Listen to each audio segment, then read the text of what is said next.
Ladies and gentlemen, welcome back to the Ben Stewart podcast. This is the 2022 winter solstice episode, and I can't think of anyone better than the beautiful, wise Laurel Airica on the show for today. She offers a mind-bending, paradigm-shifting reintroduction to the English language that brings to light the hidden philosophy of puns, anagrams, and the symbols of the alphabet. What she discovered through a lifetime of letter and word play ultimately led her to create Word Magic Global, wordplay that unravels mass hypnosis and elevates the frequency of consciousness. I have been talking about stuff like this for quite some time, but it's so beautiful to find somebody who is actually living it, embodying it, and bringing it to the people in an art form that I haven't seen anybody else really do with this kind of justice. So with that being said, please let's welcome Laurel Airica on the Ben Stewart podcast.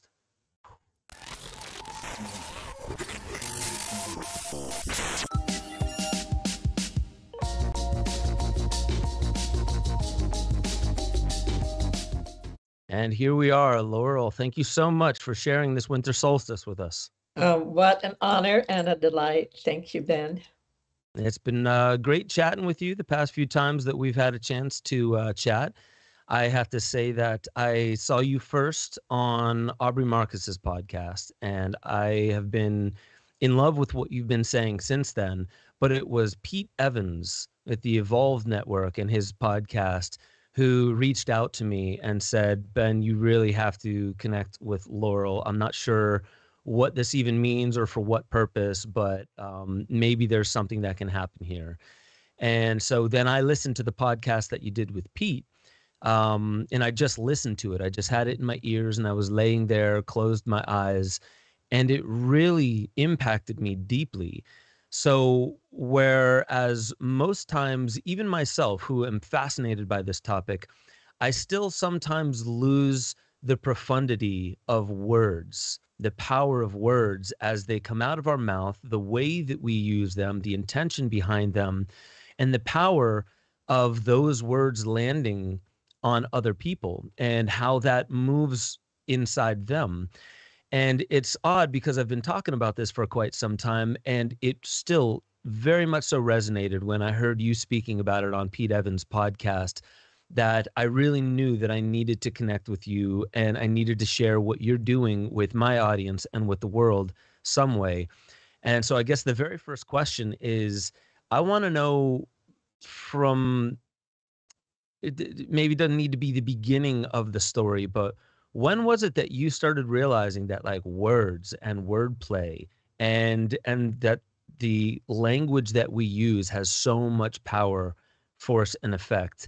And when did you start playing with it? I'll answer that in just a moment. But what you said in terms of the power of the word, Greg Braden has marvelous stuff on Gaia, language, and the matrix. And it provides the science behind what I've been sharing for decades. It comes to the recognition that language is software. And English is the leading software of the Western mind, and it is filled with cultural biases akin to computer viruses, and not just human-made, but those that pre-exist in the sounds of words and in the symbols that compose them. That's why playing with words leads to entertaining ideas. I could almost say everything I've ever needed to know, I've learned from my ABCs. And yet there are people who delved into them much more fully, far more fully than I am. I am not an academic linguist.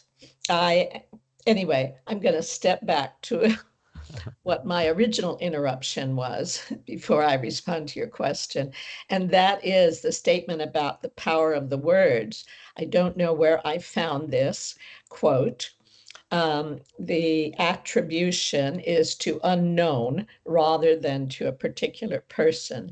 And it says, according to quantum physics, a particle vibrating due to your sound when you speak can affect a molecule inside a star at the edge of the universe instantly. This phenomenon is known as quantum entanglement. Isn't that? And I just have been listening to a couple of Greg Braden podcasts. Yeah. So excellent, so fascinating, so informative. The idea that we live in a matrix. And I have a poem called "Is the Word a Matrix Made Out of Word Tricks?" And that's on YouTube. I love Greg Braden. I'm sorry, were you about to launch into that poem? I just want to make sure I don't. No, I was, thank you Okay. for asking. No, but in looking for that quote, I have shrunk Skype to a postage stamp. And I'm wondering what symbol on it enlarges it. I see a little arrow pointing upward in a square. Are So you I'll on give a it a are you try. on a Mac or on Windows? Mac. Yeah, yeah. I would just hit that. Yeah. I believe it. Okay, Skype would like to record the computer's screen. Do I say yes? I You guess. don't N- you don't have to. Oh, We're already recording on our end.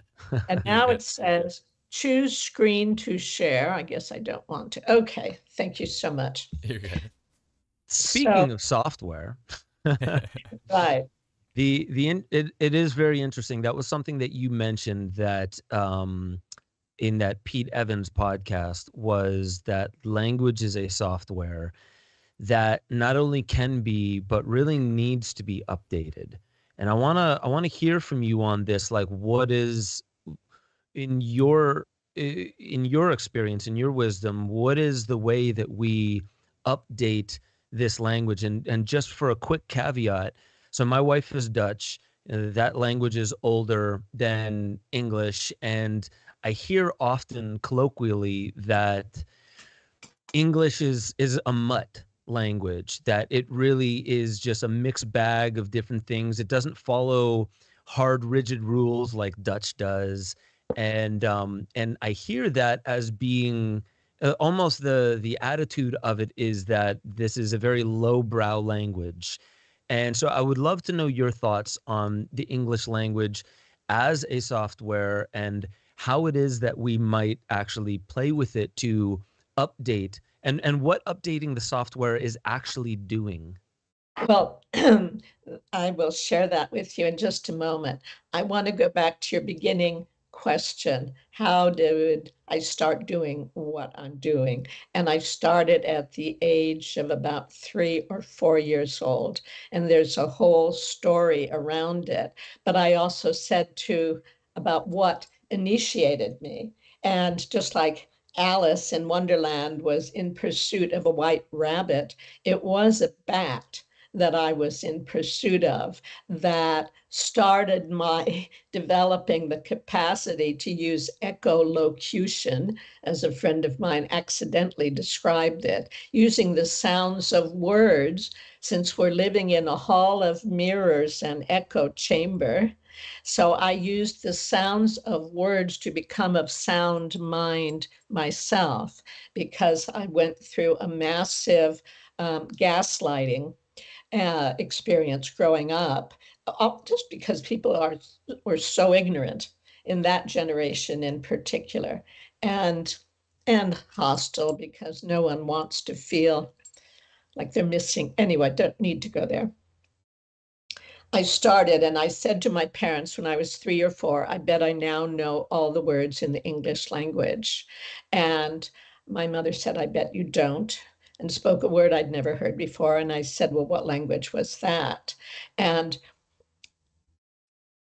I had a confirmation of this coming in to the this incarnation with a lot of work behind me on this subject, done with very high intention, recognizing the power of the word.